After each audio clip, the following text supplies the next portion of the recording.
Assalamualaikum warahmatullahi wabarakatuh. Selamat datang di pertemuan kelima Praktikum Statistika untuk Ilmu Pertanian dan Biologi, Program Magister Sekolah Pascasarjana. Pada kesempatan kali ini, saya akan menyampaikan materi mengenai analisis regresi.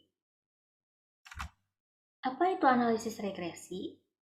Analisis regresi merupakan metode untuk menentukan hubungan sebab akibat antara dua variabel atau lebih. Nah, di sini ada variabel yang disebut variabel penyebab atau variabel penjelas dilambangkan dengan X, dan juga ada variabel yang terkena akibat atau variabel yang dipengaruhi dilambangkan dengan Y.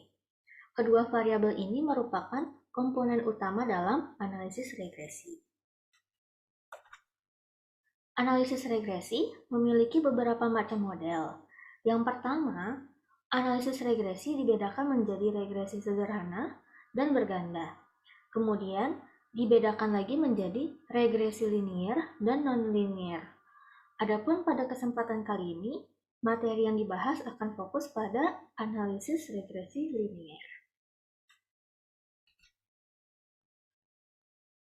Analisis regresi linier yang kita kenal ada yang disebut RLS atau regresi linier sederhana, dan ada RLB atau regresi linier berganda.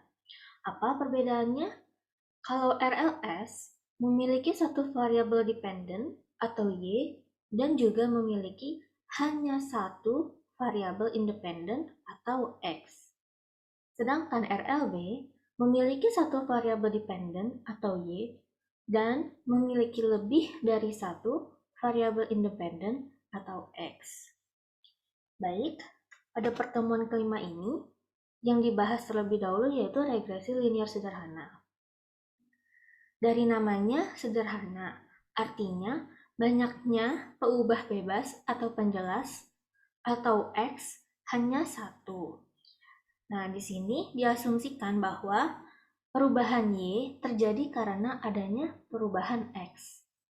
Untuk contoh variabel X dan Y, misalnya pada analisis pengaruh panjang tubuh terhadap bobot ikan. Karena panjang tubuh di sini menjadi parameter yang mempengaruhi perubahan bobot tubuh, maka panjang tubuh dianggap sebagai X atau peubah bebas. Dan untuk bobot tubuh sebagai Y atau variabel yang dijelaskan. Kemudian, dalam analisis regresi linier, hubungannya dinyatakan dalam fungsi linier. Dan persamaan liniernya bisa dilihat yaitu Y sama dengan B0 ditambah B1X ditambah galat. Nah, BO di sini merupakan dugaan bagi intercept, sedangkan B1 merupakan dugaan slope pada garis regresi. Karena ini regresi linier sederhana, di mana variabel peubah bebas hanya ada satu, maka hanya ada parameter BO dan B1 dalam persamaan linier. Sedangkan kalau untuk RLB yang akan nanti dibahas, slope atau nilai koefisien untuk variabel X, jumlah slope-nya akan mengikuti jumlah X-nya. Misalnya RLB-nya memiliki 3 variabel X, maka persamaan liniernya Y sama dengan B0 ditambah B1X1 ditambah B2X2 ditambah B3X3 dan seterusnya. Nah, kemudian B0 adalah nilai dugaan Y ketika X bernilai 0. Jadi, kalau X atau B1-nya bernilai 0, maka otomatis nilai Y merupakan nilai BO. Sedangkan B1 adalah nilai dugaan perubahan Y jika X berubah satu satuan. Nah, untuk lebih jelasnya mungkin bisa dibahas lagi di dalam latihan soal nanti. Nah, tahap pertama dalam menduga persamaan regresi. Pada kesempatan ini, metode yang digunakan yaitu metode matriks. Setelah menentukan parameter X dan Y, alangkah lebih baik kita tentukan dulu nilai-nilai di bawah ini. Di sini ada N, atau jumlah data untuk pasangan X dan Y.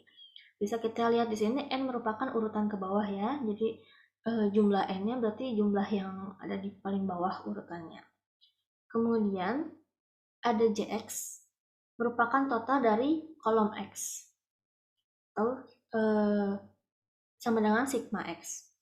Kemudian Jxx, yaitu sigma X kuadrat. Jadi di sini nilai X ini masing-masing dikuadratkan, kemudian ditotal. Kemudian di sini ada JY, seperti Jx, di sini nilai JY sama dengan sigma Y, berarti total dari kolom Y. Kemudian JYY sama seperti JXX, nilai Y-nya ini masing-masing dikuadratkan dulu, kemudian ditotalkan. Kemudian ada JXY atau sigma XY. Nah ini nilai X dan Y setiap urutan dikalikan dulu, kemudian baru dijumlahkan. Nah, tahap pertama, kita tentukan matriks X dikali matriks X seperti di bawah ini. Sebelumnya kita review kembali materi mengenai matriks. Di dalam matriks terdapat baris dan kolom. Contohnya kita lihat di sini, matriks X yang pertama, dia memiliki 2 baris dan kolom sebanyak n.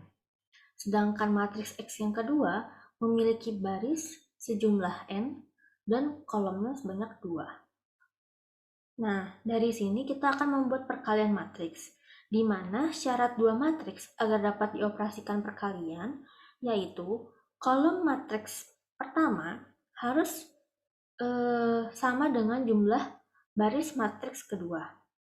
Nah, di sini kita lihat di sini kolomnya sebanyak n dan di sini barisnya sebanyak n.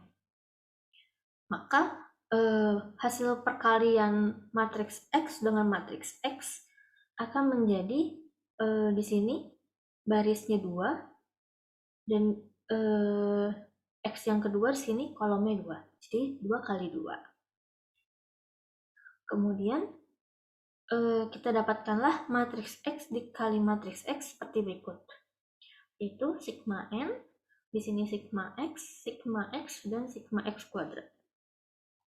Setelah itu, kita cari nilai inverse dari matriks X dikali matriks X. Atau kita sebut aja matriks XX. Nah, rumus inverse-nya adalah begini. Matriks yang di inverse, di sini ada pangkat minus 1, ini tanda untuk inverse.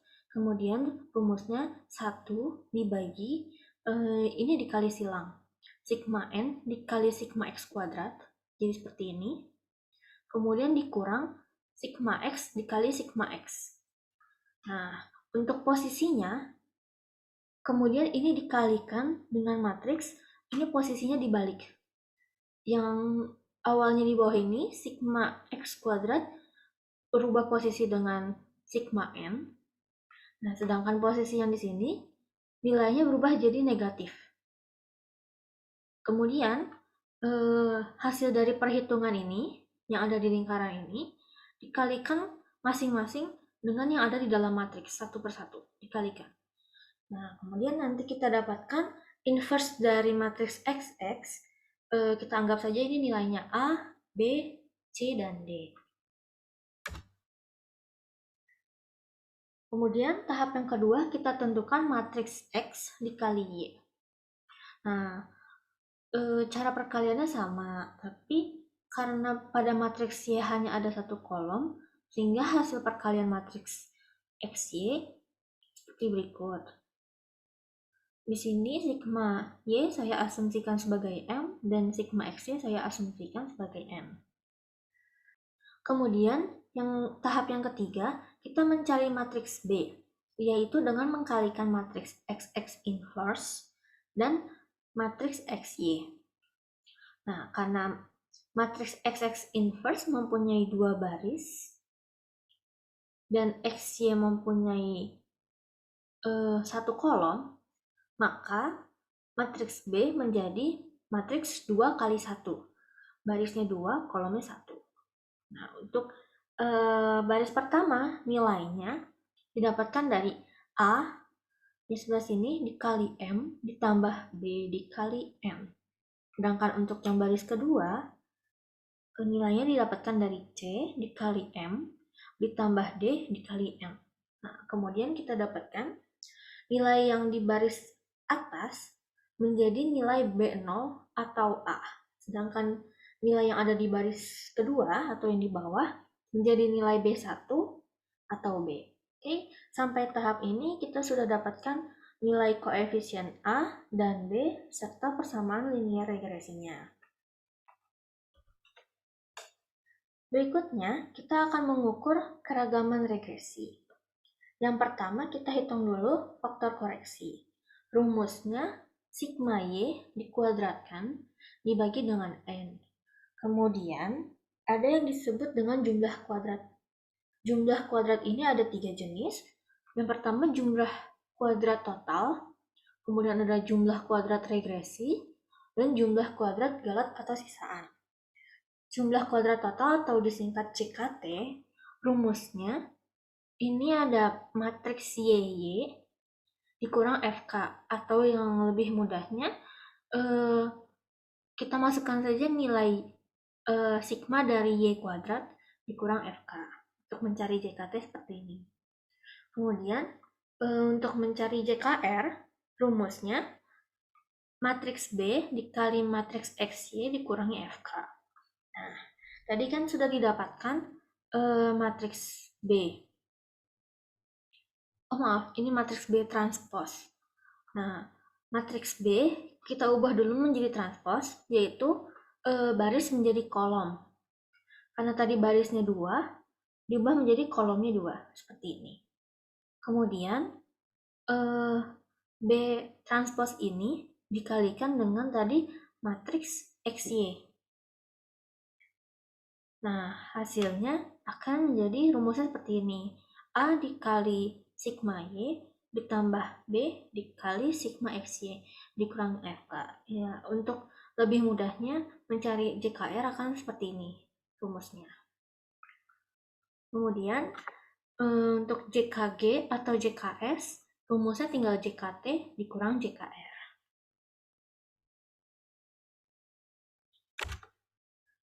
Kemudian yang kelima, menghitung derajat bebas. Nah, di sini ada 3 jenis juga derajat bebas. Untuk derajat bebas regresi atau DBR, ini mengikuti jumlah variabel X. Karena di RLS X-nya 1, maka DBR-nya 1. Nah, untuk derajat bebas total, rumusnya N dikurang 1. Dan untuk derajat bebas sisaan atau DBS, rumusnya DBT dikurang DBR. Kemudian ada juga kuadrat tengah atau KT, tinggal kita masukkan rumusnya KTR sama dengan JKR dibagi DBR. Dan untuk KTS sama dengan JKS dibagi DBS. Nah, dari ke-6 tahap untuk mengukur keragaman regresi ini akan mengisi tabel sidik ragam atau ANOVA yang ada di bawah ini. Di sini ada sumber keragaman, regresi, sisaan, total, kemudian kolom sebelahnya ada derajat bebas, kolom sebelahnya ada jumlah kuadrat, kolom sebelahnya ada kuadrat tengah, kemudian juga nanti ada kolom F hitung dan F tabel. Nah, kemudian setelah ini kita menghitung dan mencari nilai F hitung dan F tabel. Uji F bagi parameter regresi. Yang pertama nih F hitung. F hitung rumusnya tinggal KTR dibagi KTS. Nah, kalau untuk F tabel, kita menggunakan tabel F. Di sini, di tabel F ini, ada DF1 dan ada DF2.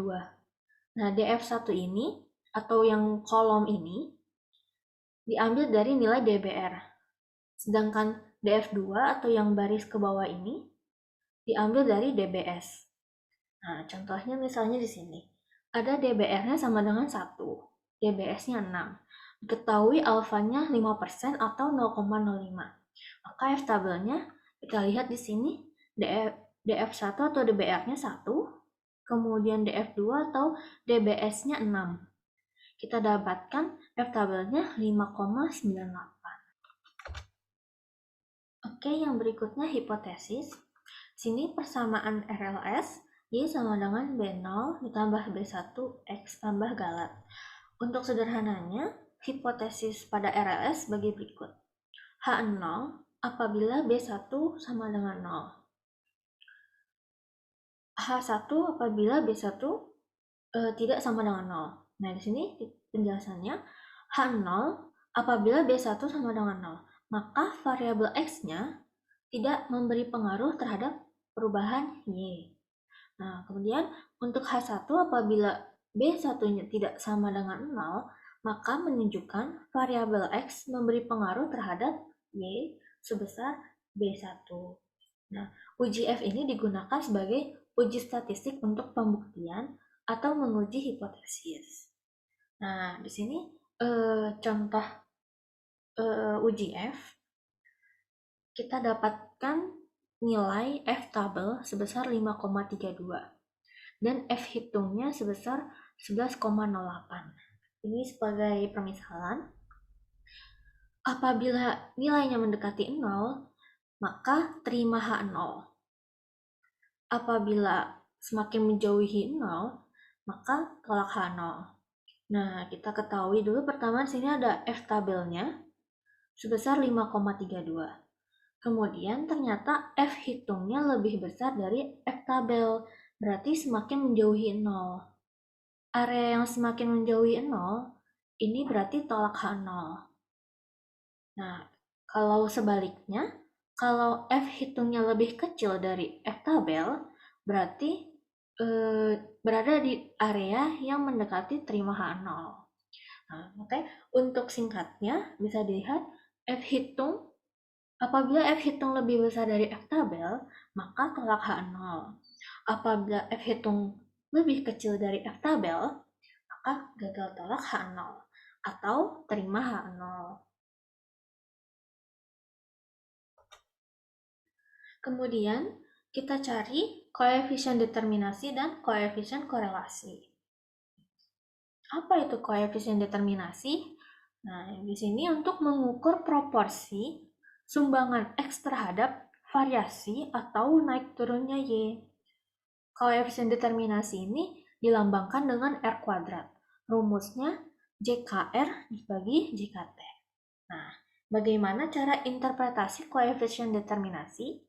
Contohnya di sini, dari diagram di samping didapatkan R kuadrat sebesar 0,8429. Artinya, X memberi pengaruh terhadap Y sebesar 84,29%. Dan sisanya atau 15,71% ini dipengaruhi oleh faktor yang lain selain X.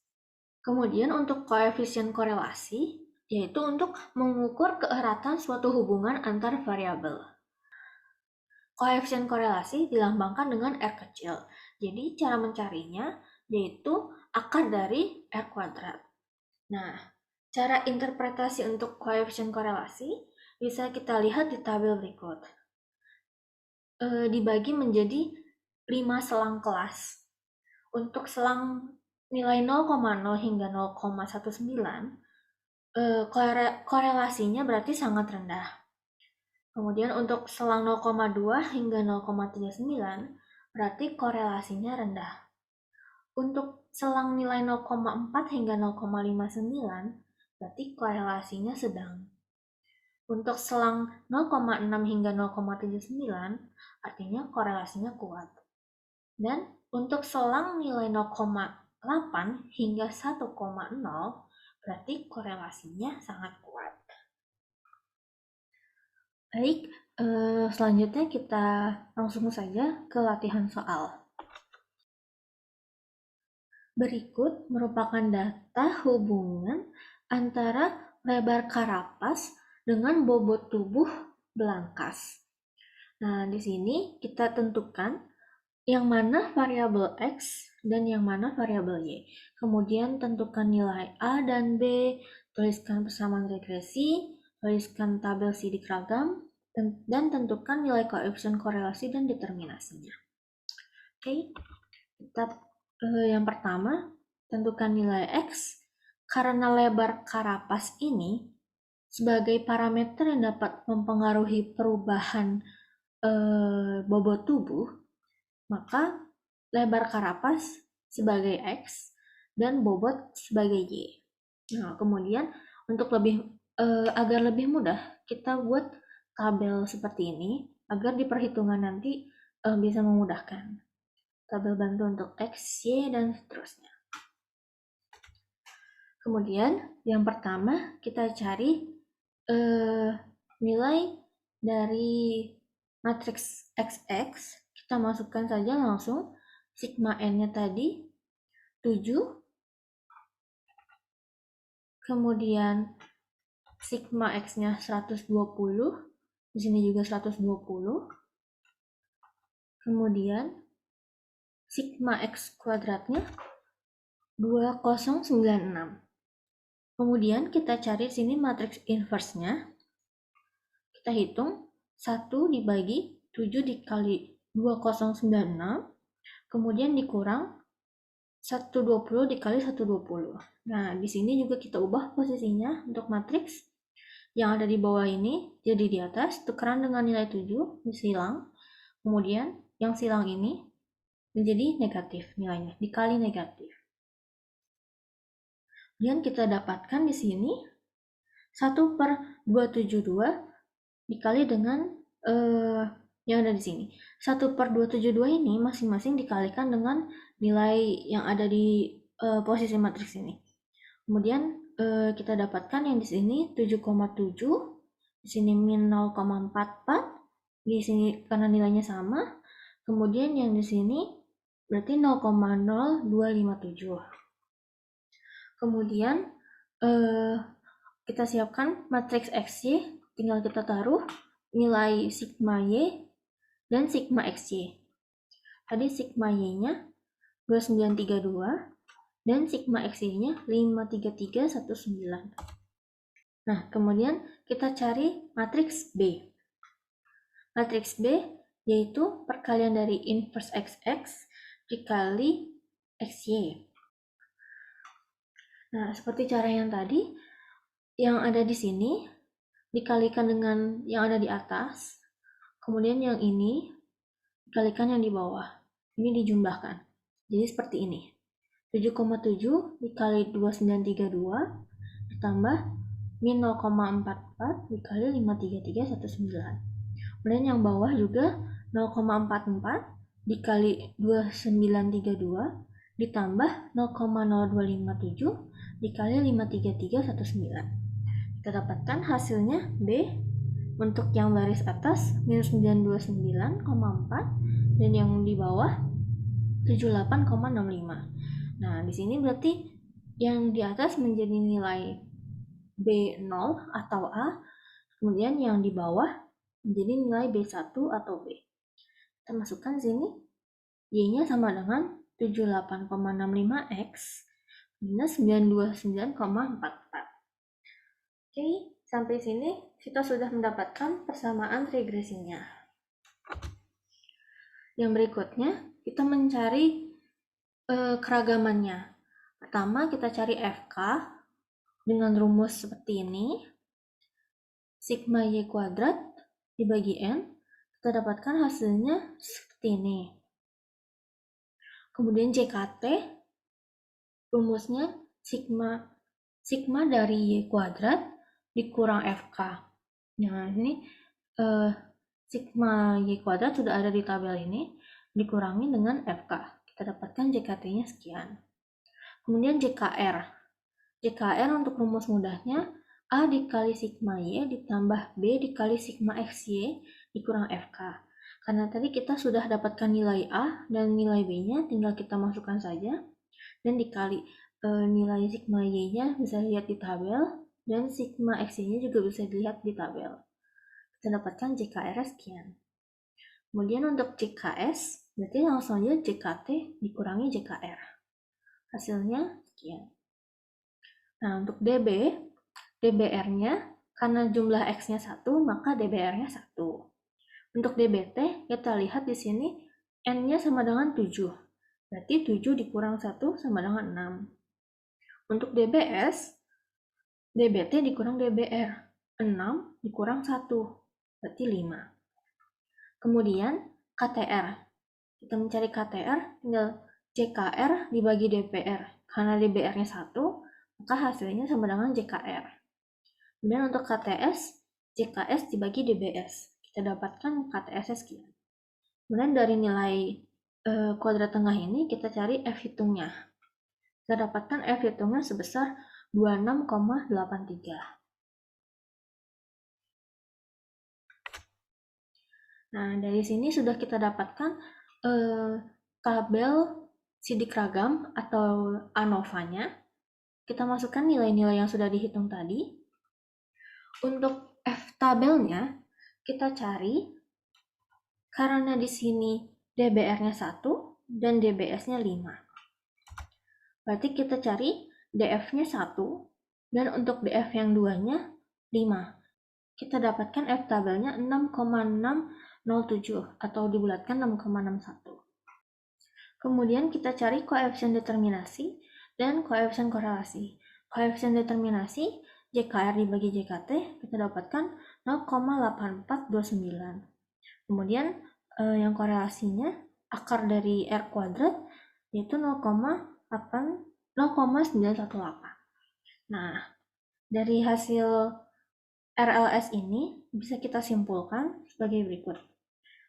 Dengan persamaan regresi, Y sama dengan 78,65X dikurang 929,44. Koefisien regresi X bernilai positif, yang artinya apabila variabel X naik satu satuan, maka variabel Y akan naik juga sebesar 78,65.